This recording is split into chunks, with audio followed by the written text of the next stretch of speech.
بھلا جو شخص اللہ کی خوشنودی کا تابع ہو وہ اس شخص کی طرح مرتکب خیانت ہو سکتا ہے جو اللہ کی ناخوشی میں گرفتار ہو اور جس کا ٹھکانہ دوزخ ہے اور وہ برا ٹھکانہ ہے۔ ان لوگوں کے اللہ کے ہاں مختلف اور متفاوت درجے ہیں اور اللہ ان کے سب اعمال کو دیکھ رہا ہے۔ اللہ نے مومنوں پر بڑا احسان کیا ہے کہ ان میں انہی میں سے ایک پیغمبر بھیجے جو ان کو اللہ کی آیتیں پڑھ پڑھ کر سناتے اور ان کو پاک کرتے اور اللہ کی کتاب اور دانائی سکھاتے ہیں، اور پہلے تو یہ لوگ صریح گمراہی میں تھے۔ بھلا یہ کیا بات ہے کہ جب احد کے دن کفار کے ہاتھ سے تم پر مصیبت واقع ہوئی، حالانکہ جنگ بدر میں اس سے دو چند مصیبت تمہارے ہاتھ سے ان پر پڑ چکی ہے، تو تم چلا اٹھے کہ ہائے آفت ہم پر کہاں سے آ پڑی؟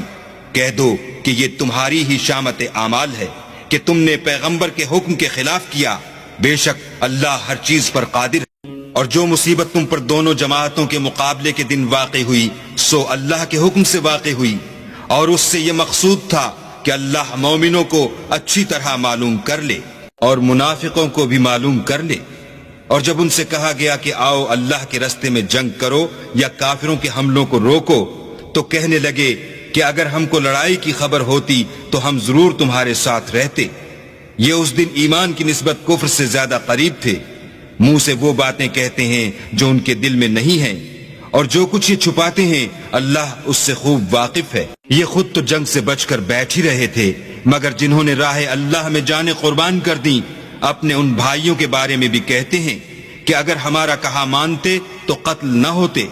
کہہ دو کہ اگر سچے ہو تو اپنے اوپر سے موت کو ٹال دینا۔